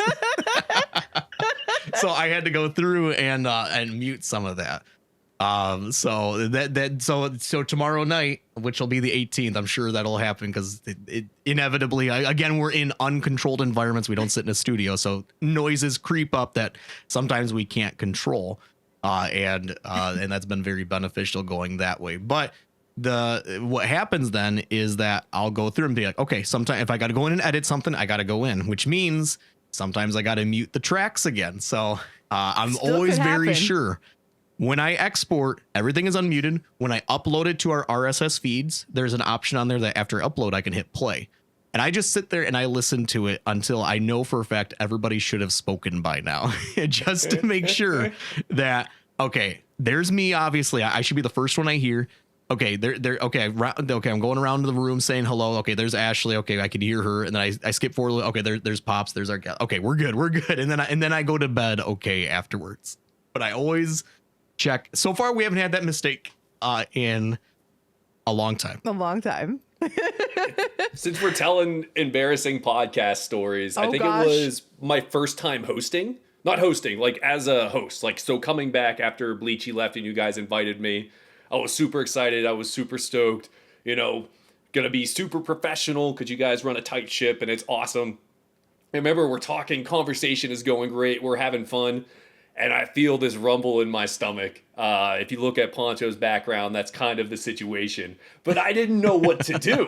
Like, I'm not going to make it. I got to do something. And so we have a little, like, side chat that we could do during the episode if we need to say something. Like, move along, let's talk about this coming up next. Just very brief things. I'm like, my dogs are super acting up. I have to go take care of them. I just bold-faced. They're sleeping peacefully. They're being awesome. And I go and I run. And I'm like, this is so embarrassing. And so afterwards, I think it was like after a few episodes, I'm like, you know what? They don't care. They're cool with it. They understand. Nature calls, pet detective too. Things happen. So I told them the story and they were laughing about it. And so since that point, a lot of times when we have a guest on, I'll tell that story just to kind of break the ice of like, this is pure fun. Enjoy it. Don't stress out about it because I had to go. When you got to go kind of situation. So, but yeah, I was so scared to tell you guys, so I just straight up lied in chat. We have a little if you don't know more lore, because we're talking to each other in Discord, we have a chat window. So like if we have to like type a little note to somebody like, hey, we're running really late on time, or I gotta run to the bathroom, I gotta go, like we have a little chat that we see. Or I'm not, should I read that? Did you just write Ponch smells in our chat? He did. Professional. Oh my gosh. I can't, but I have to say, like one thing I always hear from our guests that makes me so proud of our podcast is every guest, and I don't mean like some of them, every guest always comments on how comfortable they are in our environment. And I love that we have a little pre-show as well. We get on here like 30 minutes before the podcast starts. We kind of just make sure everything's working well. Ponch does all his audio magic that he does. But when we have a guest, that's our time to like, give them the rundown. Here's some stuff that might happen. Here's some little quirks that might happen, and we just roll with it. Just go. It's easy. It's gonna be fun. It's something crazy. Like, it's a conversation with some friends. Mm-hmm. You can't talk too much. Like, that's the biggest thing. Everyone's like, I don't want to talk too much. It's like that. It's about you. That's the point of a podcast. Just don't stop talking. This is perfect. This is what we want. So yeah, I'm very honored. But not only we've never had a guest decline us, and we've had every guest say I would totally come back, which is such an honor. It's so much. That first 30 minutes is always a blast. And I love when Ponch is like, shut up. Don't talk about that. I save it for the podcast. Shut up. I'm like, I want to talk. We got to talk now. It's like, no, shut up. This is hilarious. Bring it up later. It's like, well, too late. I already told you. Well, it's funny. Another layer pulled back on the podcast here. Typically when we talk about our fourth rotating chair, we'll in our group chat, we'll be like, okay, what about, we have we always have like 3 or 4 people ahead of us that we're like, okay, here's possible people to reach out to that could be cool to have on. And once we decide on somebody, usually it's Ashley will send out the first communication. Sometimes it's me. It really depends on who in the group might be the closest to this person in some form, and that person will be the first to reach out, which we've all taken the initiative on different people. And usually and once they accept, it always comes it comes between a conversation with me and them, and I'll share some things like, okay, here's a write-up on what you can expect here, what we would expect out of you, which it's all just kind of, this is a PG podcast, this is, here's just a couple of things just to keep in mind. And once they agree to that, we will have them on the episode. But yeah, that 30 minutes that we have beforehand will definitely be like a Get your curses A out. quick rundown again. Yeah, just a quick reminder, because some people that we have on here, they definitely have to tone it down a little bit. So it's just a quick reminder, that hey, this is what to watch out for in the episode. I mean, we do have ways to mute things in post production and stuff like that, but just as a reminder, this is typically what it is. And again, here's just a couple things to expect. What if your power goes out? What if your internet drops? We'll be fine. We just run them through scenarios that we've seen, scenarios that we've or potentially haven't seen yet, but we're ready to handle. And it's just keep talking. Sometimes people drop off the episode for whatever reason.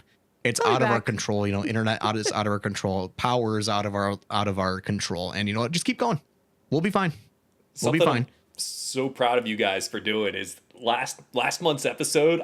In my head, I call it the cursed episode, because our guest V-Sweat, his computer exploded not once but twice on dates that we were supposed to do it.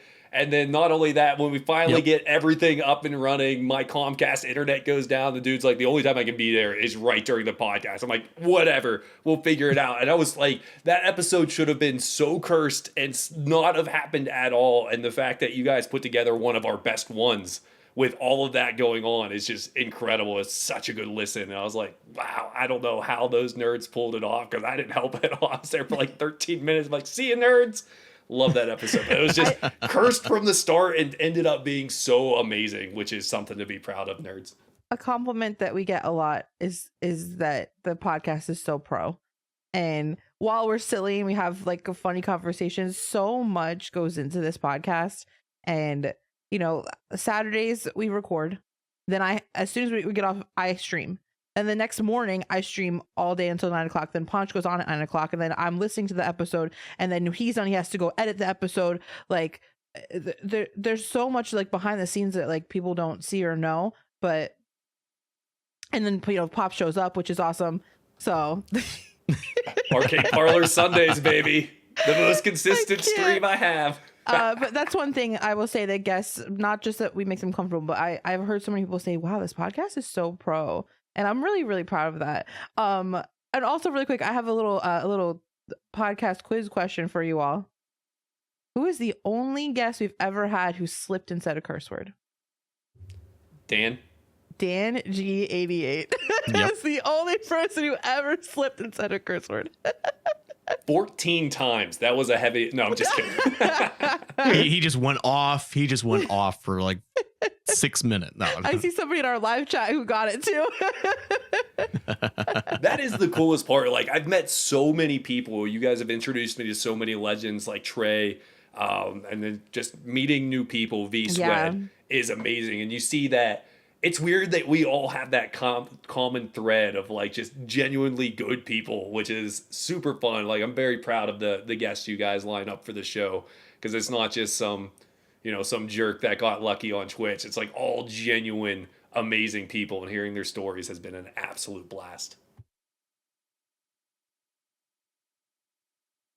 Oh yeah, definitely. We are particular with our guests because we want to ensure that they're obviously who they are and stuff aligns with a lot of who we are, of course, right? We like you said, we don't want to have somebody on here who's like, and this isn't anything like if you haven't been on the podcast, or we're not talking about anybody in particular. We're just saying as we consider names and stuff like that of people, like we pick people who we know are going to be great fits, who are going to have good conversation. Mm-hmm. We know they have a great channel. They have they just have they're just good people. That's who we aim to have on here. And it's cool to see that the podcast has branched out to different categories and stuff like that. We talk about we just had V-Sweat on here, who is big in the Souls community and stuff like that. And it's cool to see that we've branched out. It's not just Mario, which obviously a lot of us, which makes sense that we would have a lot of Mario people on here. Of course. But it's just cool to see the directions we've gone. We've had Pokemon player, back when we had Waffle Smacker on here. Yeah. That was another great episode. The only jerk we ever had on.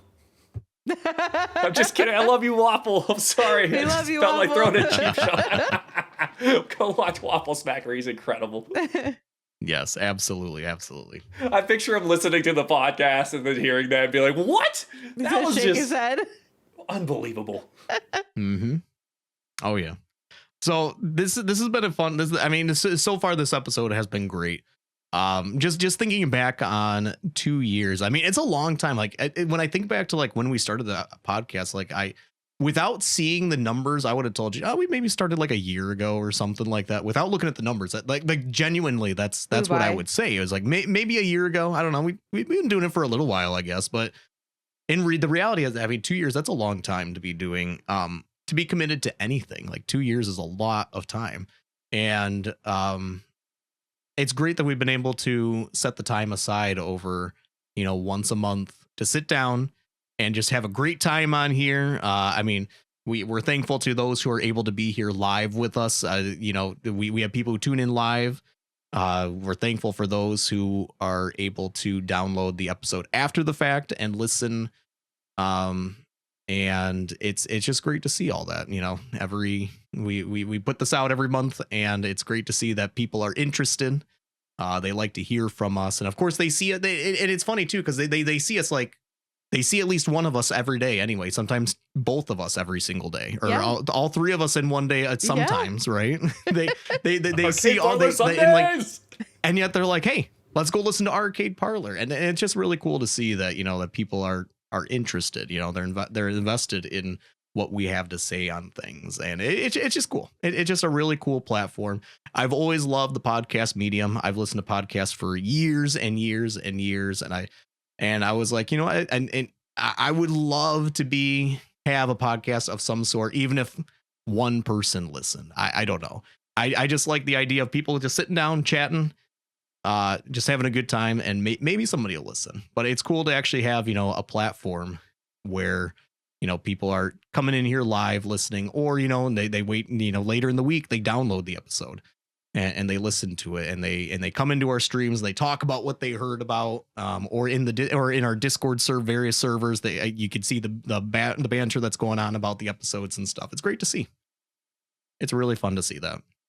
I have to say, before we move on from the podcast, two things. Number one, Pops, I know we tease you and we say you're the intern and stuff, but I have to say that you bring something so special to what we do, and I'm so thankful that you came on with us when, Bleach had to go. Like, and I remember Bleach saying before he left, he was like, just so, to me and Ponch, he was like, just so you both know, like, you have my blessing. Couldn't have been a better choice.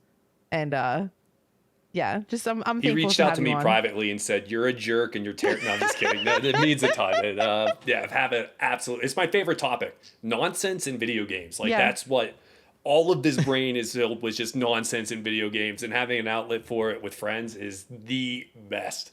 And so, it's always so. People don't know at the end of the 2 hours, it's hard because you want to keep going, you want to keep talking about what you're talking about. It's like I've got to spend time with the wife, but I want to talk about the Sega Dreamcast more. The only other thing, I don't know if you guys feel the same way, but this was Poncho's baby, Poncho came up with this whole idea, and we got to jump on board and co-host. And I don't know about you, but I feel so cool when I tell people that I co-host a podcast. I think it is just it is the joy of my life to be on this podcast. It really is. So I just get so excited when people are like, "Oh, what do you do besides stream?" I'm like, "Well, I co-host a podcast every month, and I just think it's awesome." All right, so I mentioned this in the 30 minutes before, and I said I'd talk about it later. I think now's the perfect opportunity. Do you know what my dream is for the podcast and for my stream?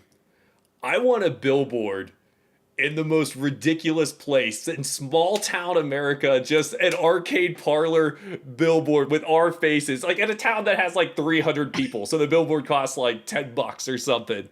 I think that would be the cool. I would love to have a cheese pop. That is my new dream. That is my new goal. It is not to be financially stable. It is not to have a lot of fans. It is to somehow get enough money to put up a billboard with our faces on it. It's Arcade Parlor. It's just, I would love to try. What is that, a podcast billboard? Why is that in Iowa? I think that is the new dream. That would be incredible. We need to start funding for the arcade parlor billboard and figure out where's the stupidest place we could put it. Like, oh man, it would make me smile so much. In the middle of a potato field in Idaho or something like They that. don't even have the internet. It's just us. Listen to arcade parlor. They're like, what the heck's a Twitch? I don't know why. I've been cracking up at that the whole time and just thinking in my head how amazing that would be. Stupid, not financially viable, but amazing. It's perfect. Let's so we've talked about the podcast over the past couple of years, what it's meant to us and how fun that we've had. Let's talk about ourselves a little bit here. I mean, like, we can call this kind of like the round table and self promo section here, whatever. We've been on Twitch for 3 to 4 years. Some of us we've been on here for a while. And like, I don't know, like what do we all got going on? I mean, like we obviously have our streams, we have life going on. We just have a bunch of stuff going on. I mean, like I'll go first, I guess, to kind of set the floor here. But like I've outside, like, I streamed, Mario Maker for like 2 years. And then I streamed SMW Super Mario World for 1 year, ROM hacks and stuff like that. Half of that being Grand Poo World 3.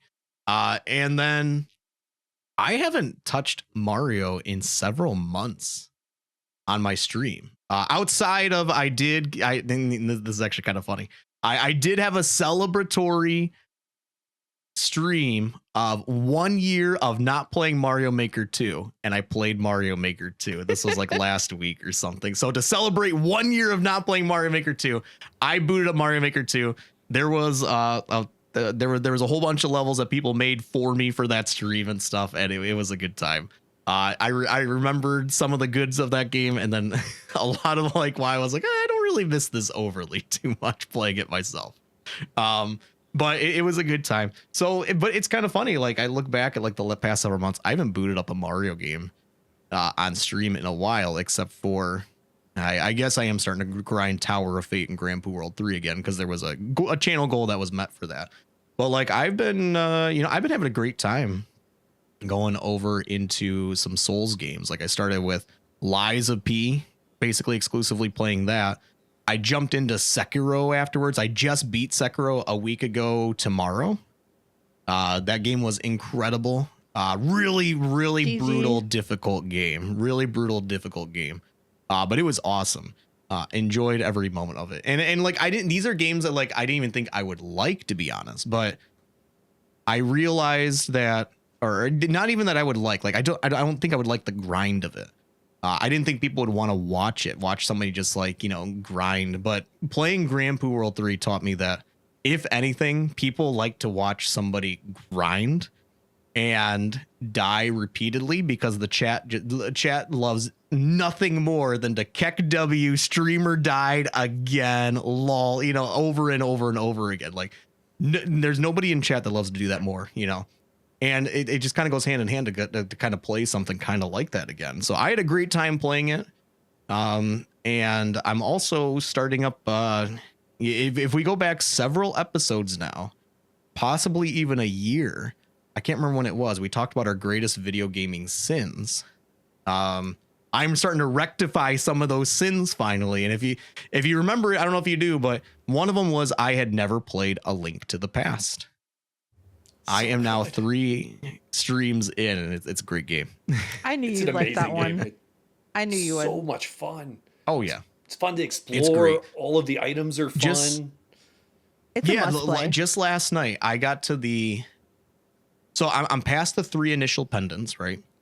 And I just beat this temple. Took me so long last night, so long. It was the temple in the Lost Woods where you're like half the time you're above ground. And I was just so lost walking in circles and in circles. But it's one of those games that it's really fun to stream because it's new to me. I have the only beforehand that I had played was just saving Zelda at the beginning, which everybody knows that you go into the dungeon, you save her, and then I dropped off of it. What I don't know why, but I just did. So many people, this is like a childhood favorite game of theirs. Like it's fun to play a game like that because everybody's excited to see a first play, because it's not common to see a first playthrough of Link to the Past, I don't think. Right. Most people have played it, and you can see that the people in chat are excited, and you can tell they're holding back. And when I finally find something, they're like, finally you got, like, you can tell they're just yelling at their screens and stuff. So it's been really fun. I genuinely like it. I've intentionally taking my time with it, because I'm like, you know what, this is a very beloved game by so many people, that I want to take my time with it, and I want to enjoy and find out why these people like it so much. So I've just been taking my time. I'm like 9 to 10 hours into it, and maybe halfway through. So I mean, I'm finding everything, I'm exploring everything. It's so good. It's so good. And in the future, my other thing to rectify is Super Metroid. So that'll be happening sometime in the future. Never played it. Perfect game minus one cryptic part where it's ridiculous. Won't spoil it. I have heard of one. I don't know anything about it. I've heard people reference the part. I don't know what it means, but people do say there is one thing. It's like, what? It's not hard. It's just, it's stupid. It should not be in the game, and you have to go there. So like, if you get stuck at some point, like, ask for a hint. It's like Castlevania 2, where you have to duck with the crystal against the wall. It's like, why would I ever do that? And it doesn't teach you before that this is something you should do, but you have to do it. It's kind of ridiculous. But yeah, if you get stuck at that point, like, just have someone ready to help you with that, maybe. Like, if someone who's watching knows it, so like, okay, here's what you need to do here. Because it's not even worth exploring. Like, it's a weird, hard stop. Okay. Never a shortage of backseaters. Is that kind of like the end of Lion King, when you suddenly have to throw Scar with a mechanic you never had to use the entire game? Yeah. It's that part. But the rest of the game is perfect. No complaints. No issues whatsoever. Okay. One of the most perfect games out there. And the fact that it's one spot that I don't like, it's incredible. I'm looking forward to it. That will be rectified in the coming time. I don't know exactly when I'm going to start that, because I got to finish Link to the Past. I have some other things. My birthday's next month. I have some plans for that, for a very large game to start at that time. That will take me several weeks to complete. But eventually that's going to come. I don't know when it's going to be, but it's going to be I'm looking forward to rectifying that sin as well. And I'm also going to look back at my other gaming sins. And think about what games I've never played that everybody loves. And I got to rectify my sins on Twitch. That's what I got to do. So I got to play them. So I got some stuff coming up. What about you guys? What's going on in life, in Twitch? What do you guys got going on? I can piggyback off that because of the whole gaming sin thing. So you were talking about Mario Maker. I streamed Mario Maker for 3 years. Moved on to Kaizo. I still enjoy Mario Maker streams. I love Pop stream. I think Pops has has probably the best Mario Maker stream on Twitch. I'm just being honest. The only Mario Maker. You are not. Get out of here. Get out of here. Feels like it sometimes. Dude, Waffle Smacker just did my Get Good challenge with another streamer, and that was awesome to watch. Like, people I've been seeing Mario Maker growing again, which is super cool to see. It's fun. I love that. So for me, when I was playing Mario Maker, there was Bufflin is my favorite Mario Maker creator, and he made a ROM hack. And the whole reason I even was like, I got to buy an NC and get a ROM hack is because I wanted to play Bufflin's hack. And it's called Chicanery. And he made a beginner version of it for his birthday. He released July 4th on his birthday. And I was honored. He asked me to play test it. So like, I was like squealing. I was just so excited. But I've really just like tried to kind of play harder hacks, and I just hit my 1 year of playing SMW this month. So how fitting. He told me to play this hack called Aquagari Deluxe. He goes, when you beat Aquagari Deluxe, you'll be ready for Chicanery. And I just beat it this week. So Chicanery starts on Tuesday. It is my Mount Everest of ROM hacks. Like, people have really like their Mount Everest or Invictus and Grand Pool World. Mine is Chicanery, and I'm finally playing it. And I'm super, super excited about it. So that's going to start on Tuesday. But my gaming sins, as you all know, I've never had a Super Nintendo before. So I have gone through the Donkey Kong countries, And I did play one time, but I never it was a quick play. I think I used save states. It was on the Nintendo Online. It was years ago. I don't even remember. So I did 100% playthrough of DKC 1, 100% playthrough of DKC 2, and I'm on DKC 3 right now. So 2 and 3 were first plays for me, and I 100% of them. Thank goodness for chat, because like they just know everything, and I'm allowing backseating in a big way.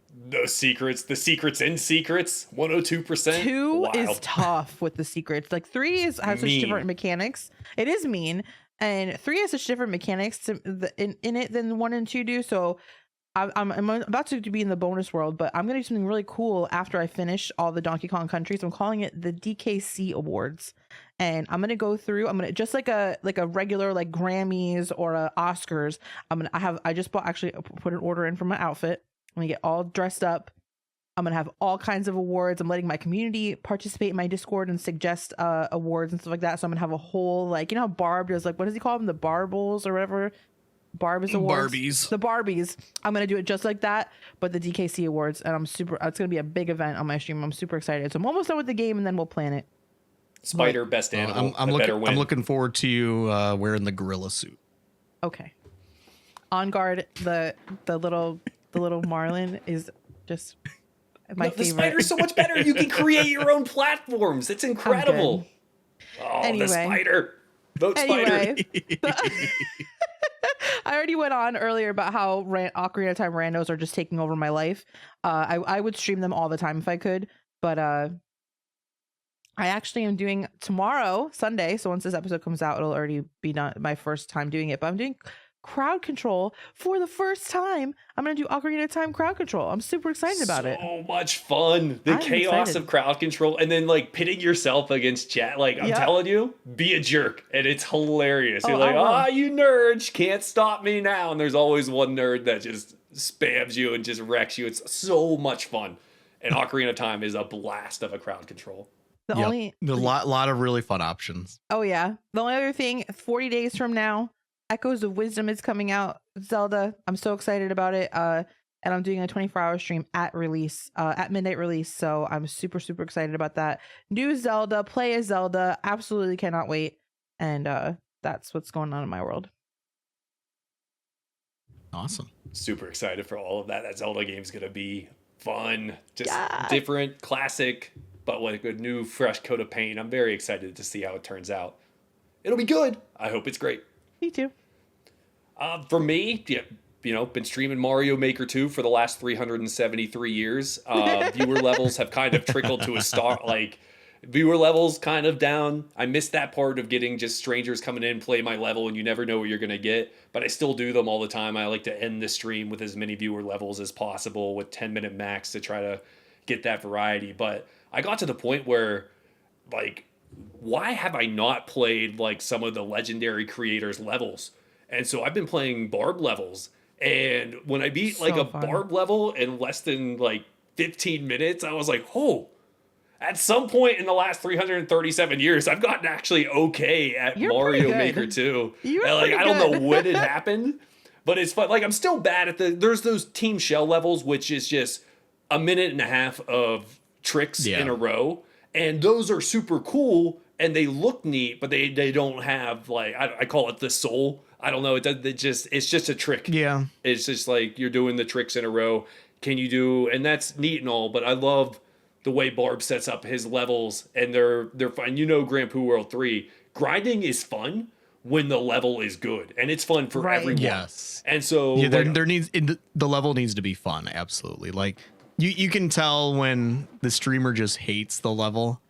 And they're just grinding it because, okay, maybe the viewer is there or what. Like, you can tell right away. I'm getting so bad at hiding it now. I used to be so good. Like, no, yeah, this is fun. You're doing good. Or now I'm like, I don't like this. I can't like this. And I'm trying not, because they put in time and care and love into it. And so I'm trying to, like, my fake smile. Yeah. This is good. But yeah, just Mario. And I got my first PlayStation ever. And I played Twisted Metal. Holy smokes, Twisted Metal 2 is awesome. So I'm super excited to die. It's so cool. It's so janky. It's fun. You're using the retro tink for that, right? Yeah, that is it's that upscales it and everything. It's insane. That's and awesome. I have component cables for a lot of my old consoles, and it makes it look, I can see every individual pixel, and for some reason the nerd in me is like, yes, look at this, and the wife is like, I assure you I don't care, but like, look at the shades, you can see Gambit's inner coat. That's how they did it.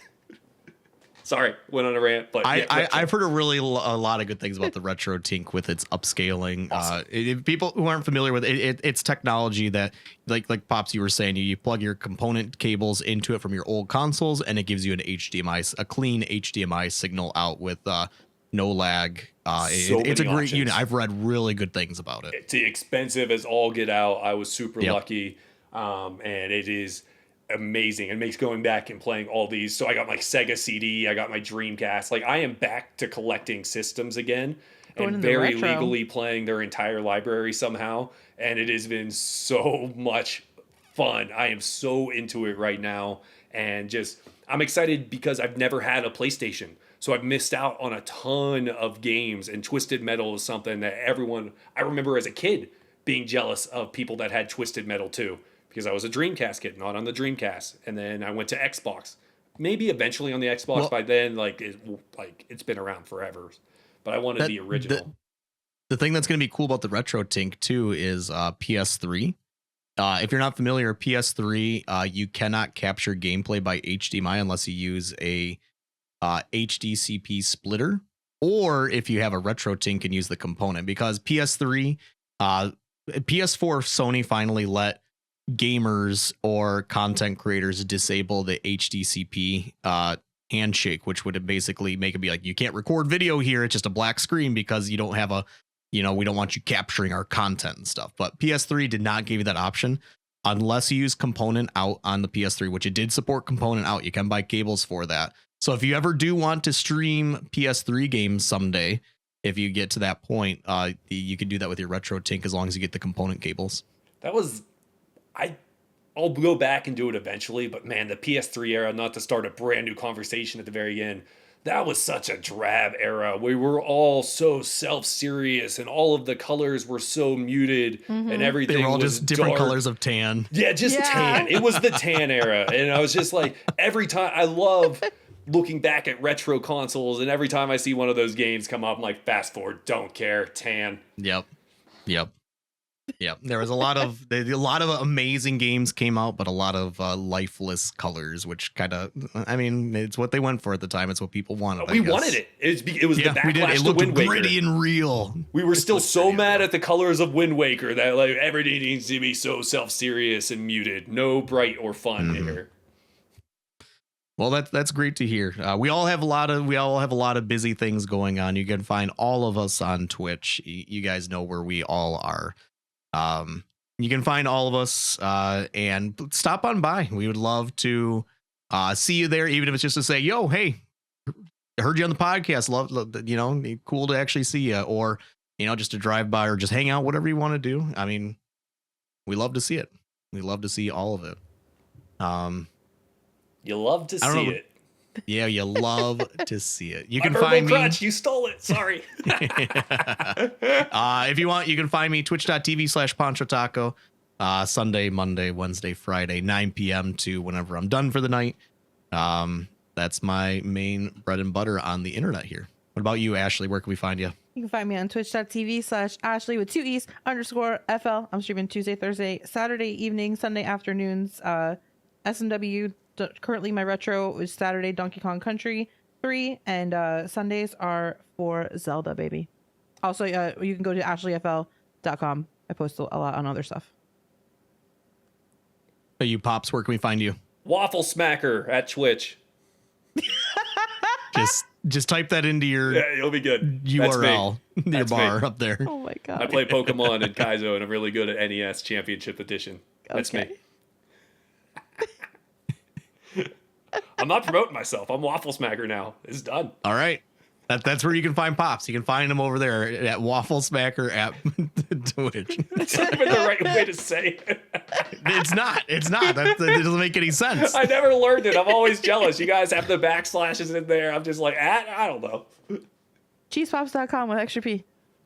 Yes. That you Yes, actually, there's an extra P somewhere. If you haven't found, if the website doesn't load, just throw an extra P in there somewhere. I'm sure You'll figure it find out. it eventually. you'll get there. This has been episode 24. Again, thank you to those who were able to make it live today.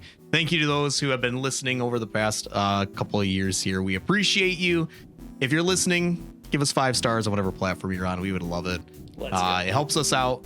And that's it, guys. This has been episode 24. How about we do another 24? What do you think? Should we do another 24 episodes? Sounds Let's good. go. Maybe another trailer. 1, 2, 3. 24 Yeah. more and a trailer, okay? And a Let's do billboard. it. And a billboard. We're doing it Let's all. go. The billboard. Let's go. Adios, everyone. Have a great week. We'll see you next month. Bye-bye. Bye. 1, 2, 3, clap.